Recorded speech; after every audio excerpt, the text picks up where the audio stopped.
The greatest influence on the way we teach is our experience of having been taught. It's very hard to say, well, that's what was done to me, but is that even really a good thing?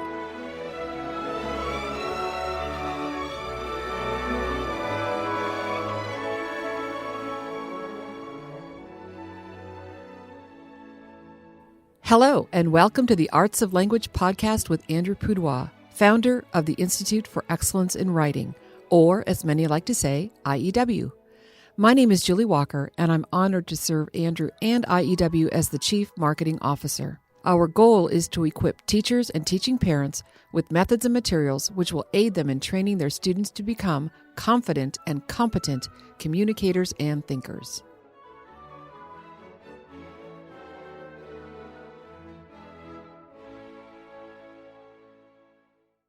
Well, welcome everyone to our Ask Andrew Anything podcast. And welcome to you too, boss. Yes. I'm feeling scruffy. I couldn't quite get my hair, normally podcast, we're just in that hole and there's no video and there's nothing to think about. But now I look in the screen or the mirror. I don't like what I see.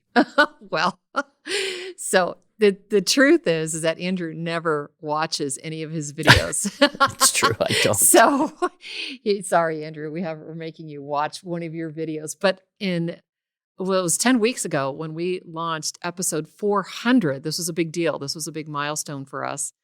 But what I loved about this was having people be able to see us every now and then, right? In real time.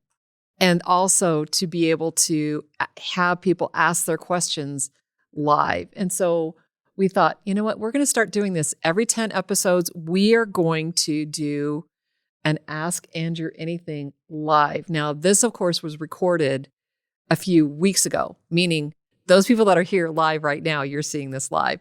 But those people that are listening to this when we launch our podcast, well, we're not live anymore. This is a recording.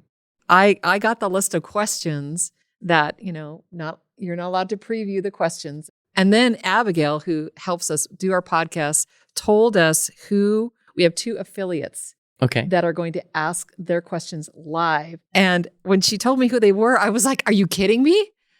And these are your favorite affiliate. You're not supposed to have favorites, but you guys are my favorites. I love listening to you. You just have so much energy and so much wisdom. So we're going to let Mandy go first. And Mandy, she is the homemade homeschooler. And before you ask your question, Mandy, I want to ask you a question. And that is, why handmade? So I actually used to own a handmade business for about a decade before I went into homeschooling full time. So a lot of my channel used to be about having a handmade business and homeschooling. And I just really like alliteration. So I just put them together and it just kind of stuck and I never changed my name. Well, that's great. And Andrew's favorite decoration, or at least it used to be. Well, I don't have a favorite decoration. You totally do. I may have favorite grandchildren, but I don't have a favorite decoration. Well, that's great. Okay, Mandy, let's hear your question for Andrew. So I have an 11th grader right now. He'll be a senior in the fall. So I really wanted to ask about college and teens. And what do you think would be the best way to prepare our high schoolers, either with or without IEW, for college? Homeschool them. Absolutely. That's really it. I mean, I guess I would have to ask you, in what way do you feel as though you are not already prepared? What, in your imagination, what challenge could your son face that he is not yet prepared for?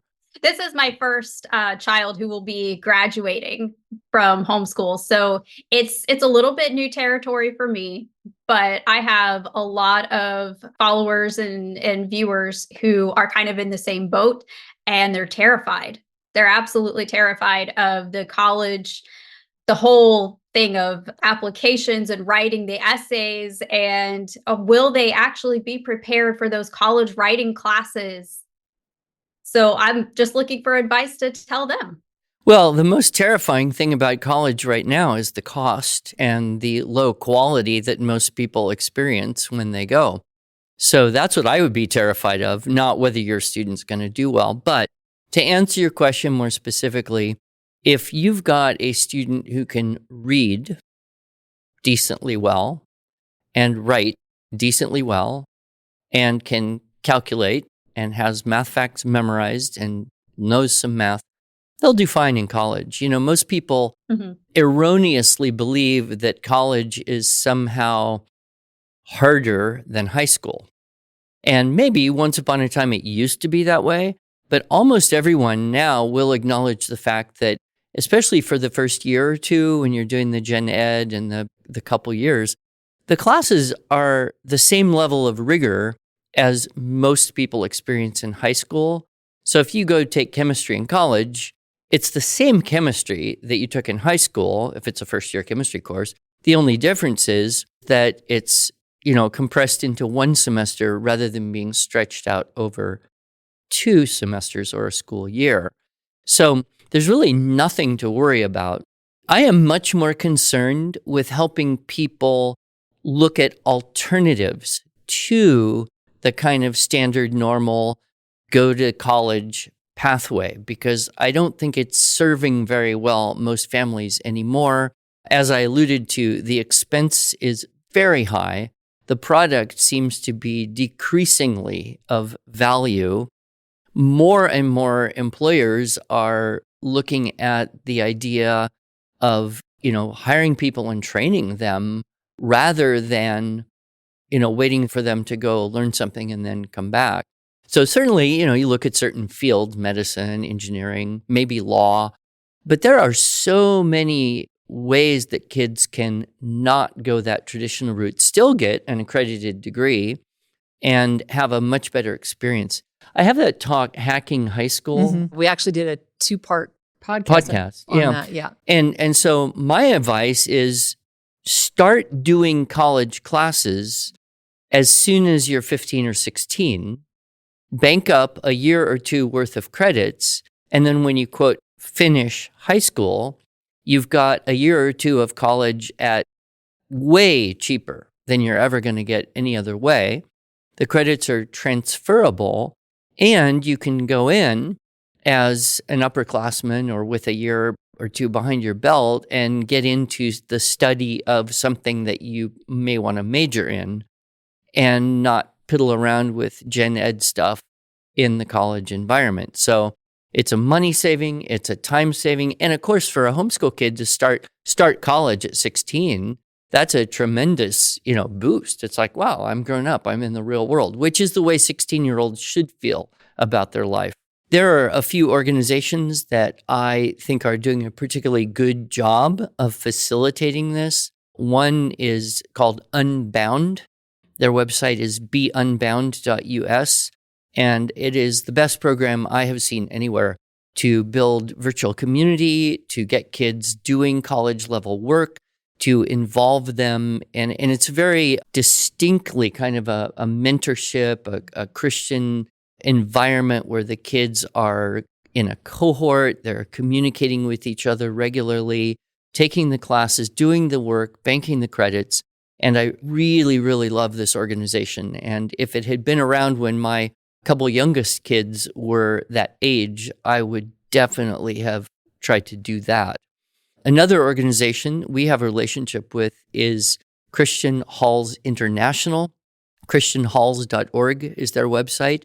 And that's rather than a virtual community, it's about actually establishing a community of students who want to do together distance learning from an accredited institution. And they've got dozens of schools that are kind of on their menu in terms of accredited institutions offering classes, so the kids can get together in a small group, sign up for one or more classes individually, but get together once or twice a week, do the reading, talk about the content, watch the video if there is, write their papers and bounce ideas off each other and have kind of a tutorial experience. This, of course, probably needs an adult to mentor the process, but the adult doesn't have to know everything about the subject being studied. And again, if you're talking English 101, 102, English Lit, Western Civ, basic biology, college algebra, these are things that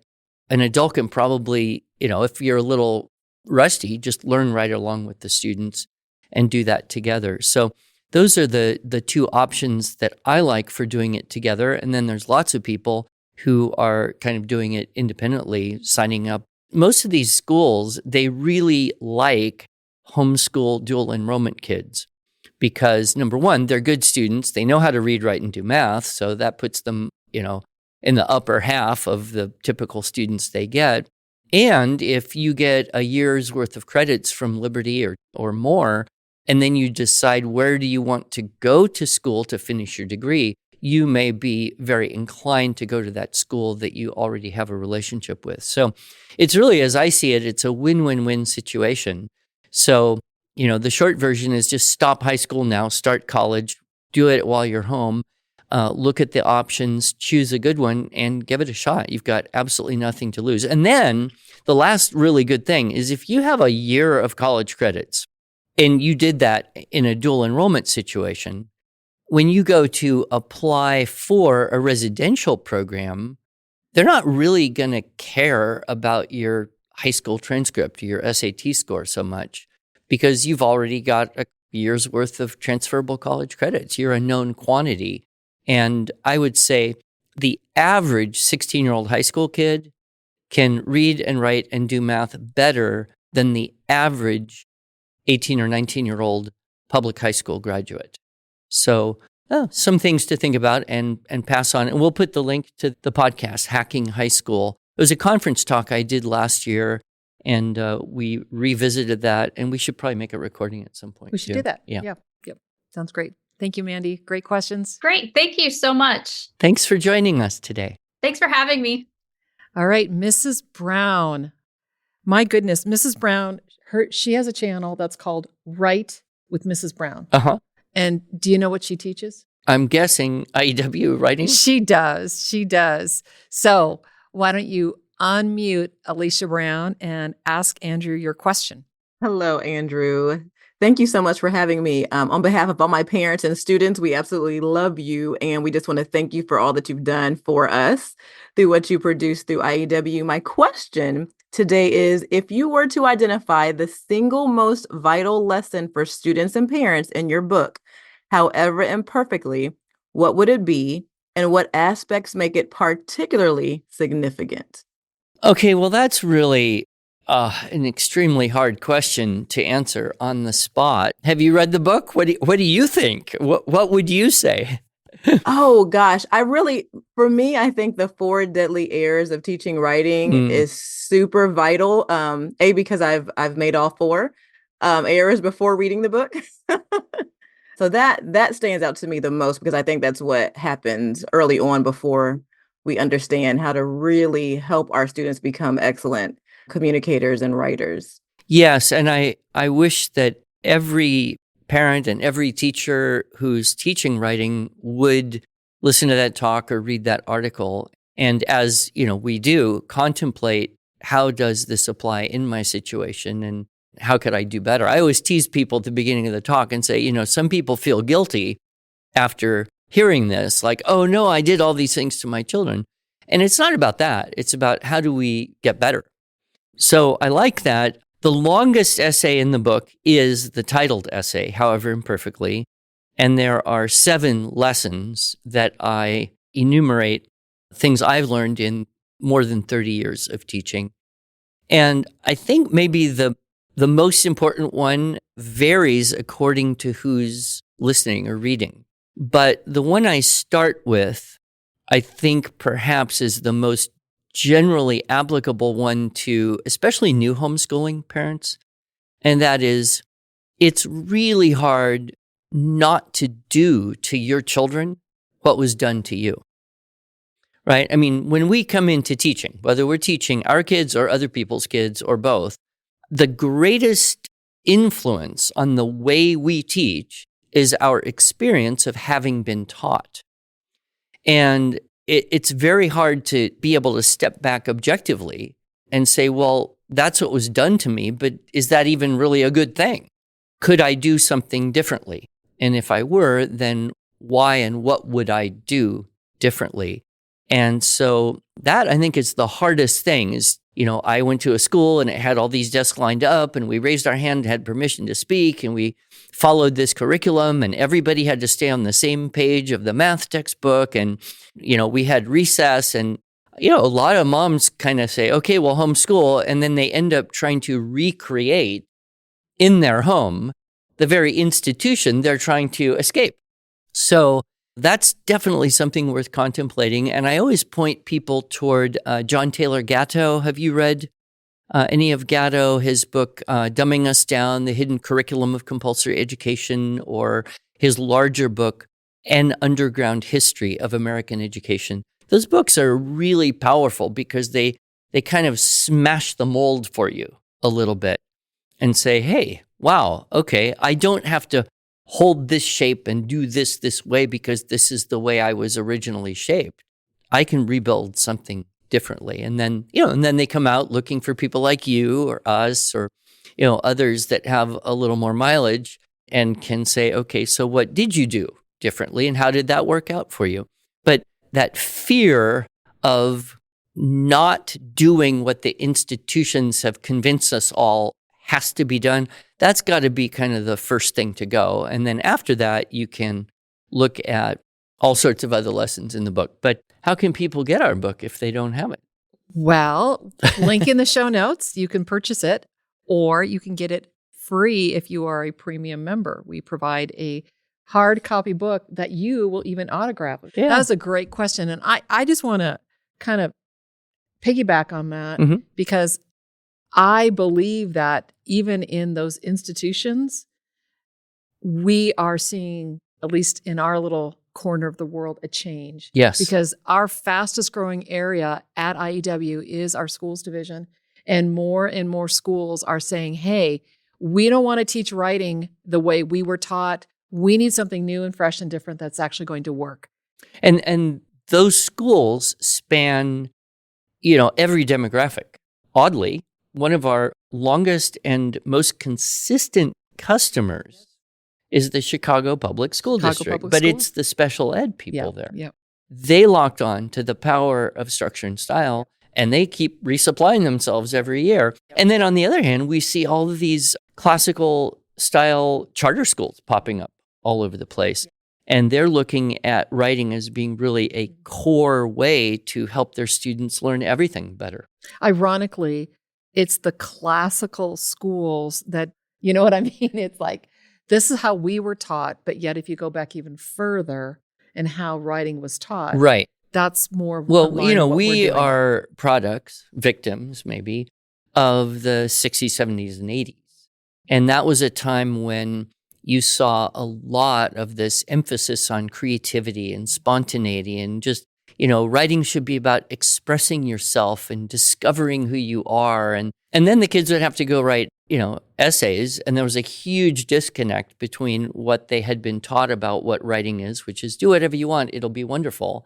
And, oh no, now you have to collect up, organize, and present information in a mature, academically acceptable way. I think we're seeing, still the hangover of that period of time, but there's definitely more of an awareness that writing is more about expressing ideas than feelings. It's more about collecting up, using well organization than making stuff up. Not that creativity and self-expression aren't valid, but it's that case of erring on an extreme to the detriment of the students. And so one of the things I'm sure you love too about the structure and style is that it has both. You get to write the stories. You have to write the reports. You have writing from pictures. You have to do research. You have an opportunity to write about whatever you want, and then you've got to do a formal essay and critique. So the balance that we offer with the structure and style approach, I think, is just perfect for everybody. Well, thank you. That was a great question. Thank you so much. And I like your little bookshelf along the side. You've got our portable walls right there at the top. One of my favorite things ever. Okay, I have a couple questions from listeners that maybe too shy to turn their mics on. Okay, yeah. So are you ready Sure. for that one? Okay, this one is from Leslie. She is asking how to start. We get that question a lot. How to start? Yes, but let me give you a little bit more background. Okay. We had to pivot from another grammar curriculum to Fix-It Grammar, Nose Tree. Yeah, Had to. So I'm sorry. We don't know why. We but don't know why. Had to. But we're happy for you. And then she says, we are 3 weeks in and I'm told that it's much better. Yay. I'm assuming it's the kids that are telling her it's much better. All right. That said, I'm wondering how to start the IEW writing program next year in 6th grade, since we will have finished Fix-It Grammar Nose Tree this year for 5th grade. And then she adds, what we hear a lot is these special challenges that she's got. Her son has ADHD and is a very reluctant writer. Which package should I get?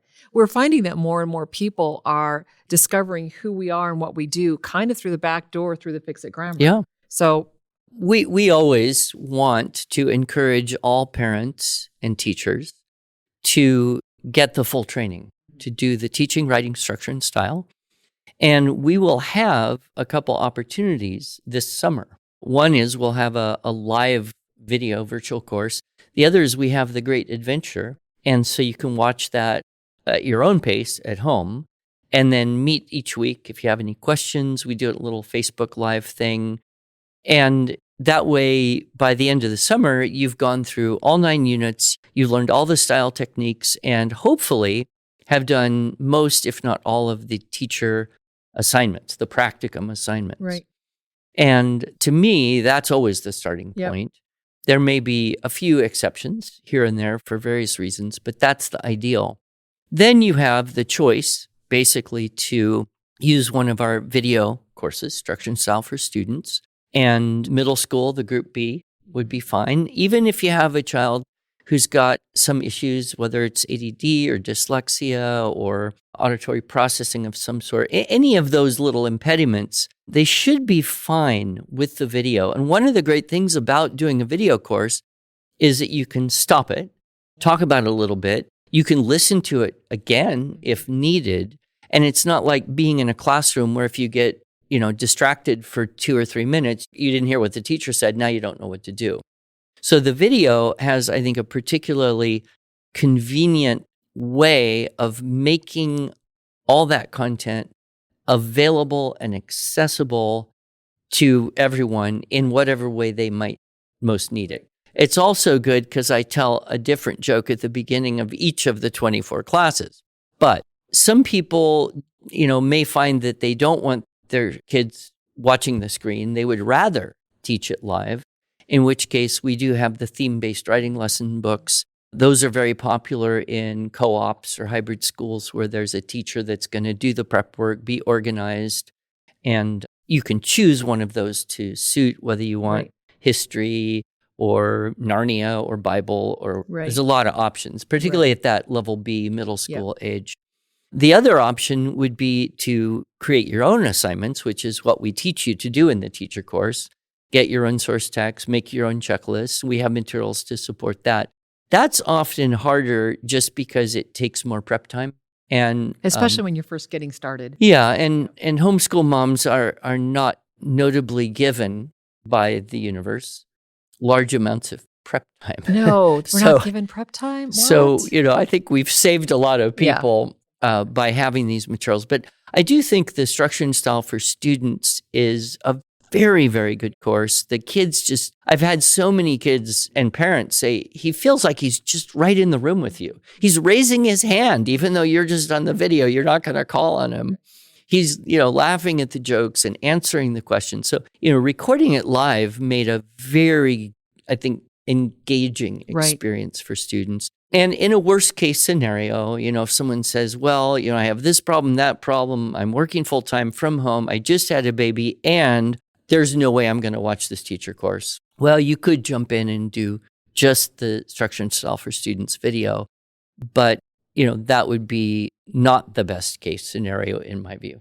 Do you want to add anything to that? I will just say that specifically you were asking which package, and I think what Andrew is ultimately recommending is Structure and Style for Students, Year 1, Level B. And if you get the Premier package, you get the teacher training course. I don't want to say free because it is a little bit more, but it's definitely a bundled reduced together. Reduced and package. you get to fix it with that too. And you do get to fix it, right? And a portable wall. And a portable wall. That's right. So it's a really good value. And then if you really want to pull out all the stops, you can do online classes with a qualified instructor, like our own IEW online instructors or our own Mrs. Brown, who teaches live online classes with us.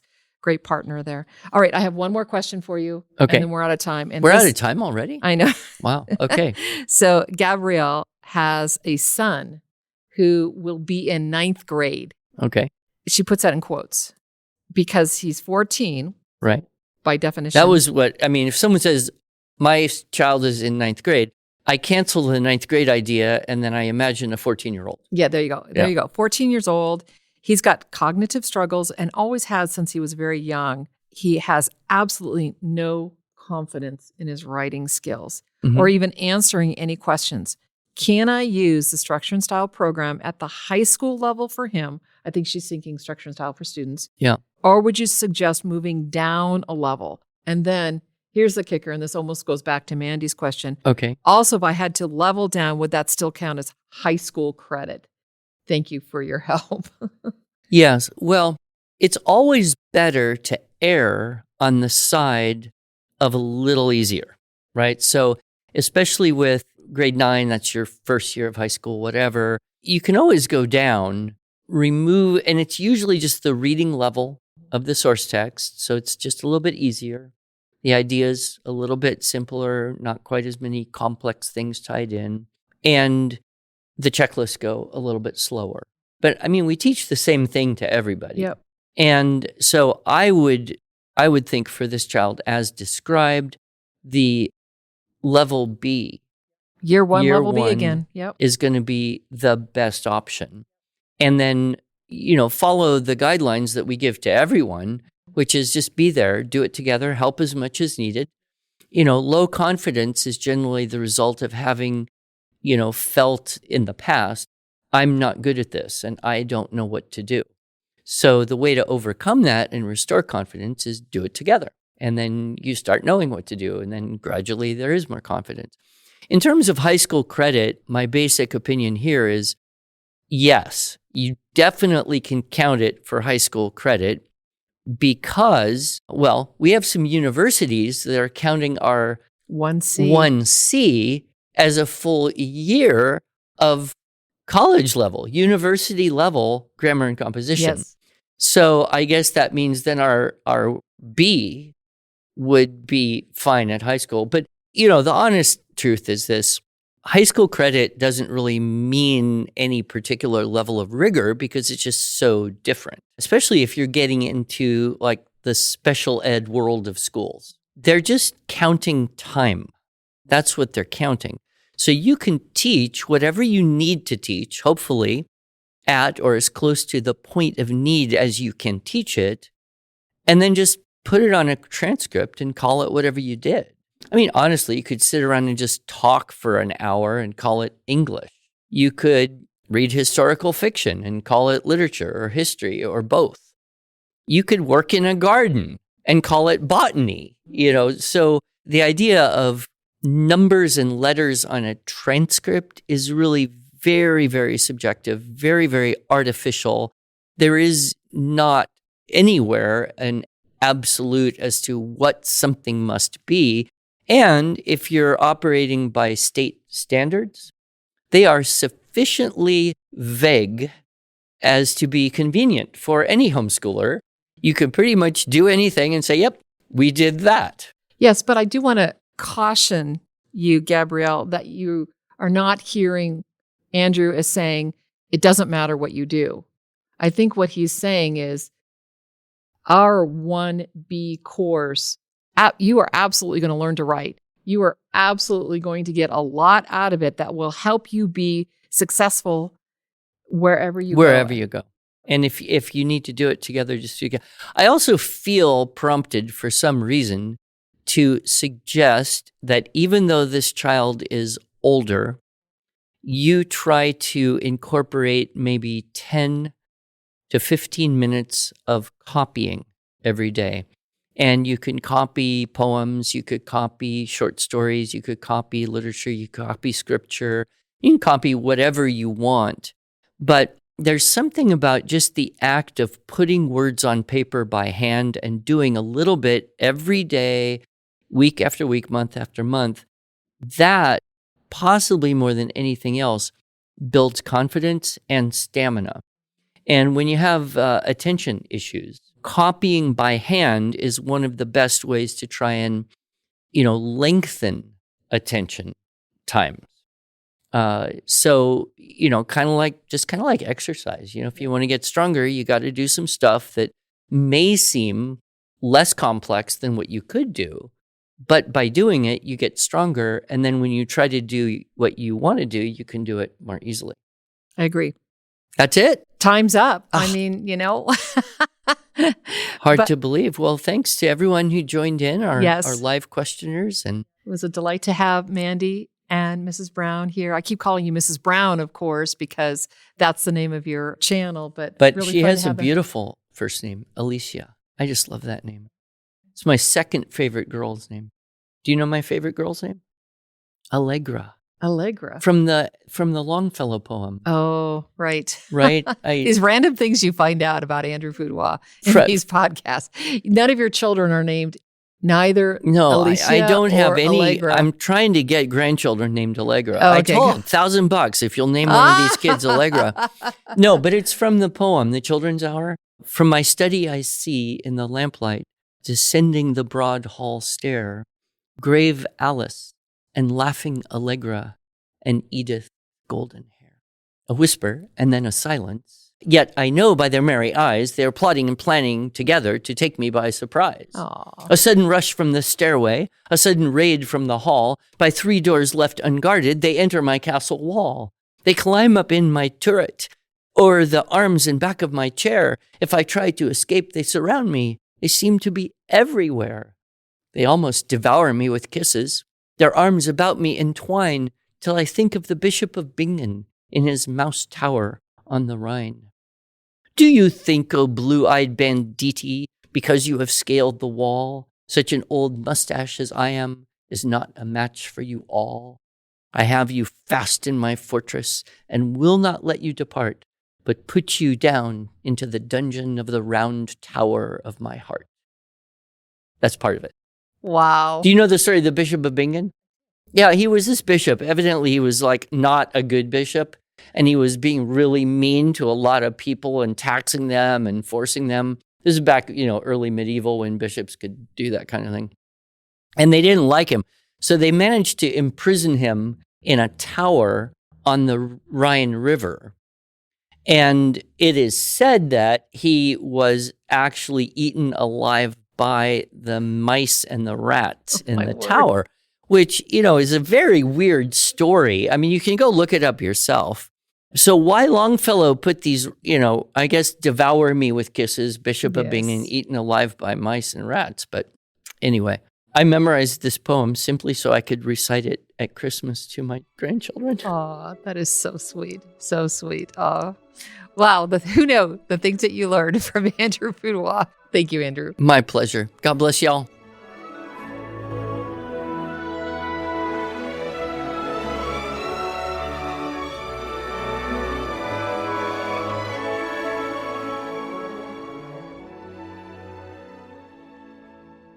Thanks so much for joining us. If you enjoyed this episode and want to hear more, please subscribe to our podcast in iTunes, Google Podcasts, Stitcher, or Spotify, or just visit us each week at iew.com/podcasts. Here you can also find show notes and relevant links from today's broadcast. One last thing, would you mind going to iTunes to rate and review our podcast? This really helps other smart, caring listeners like you find us. Thanks so much.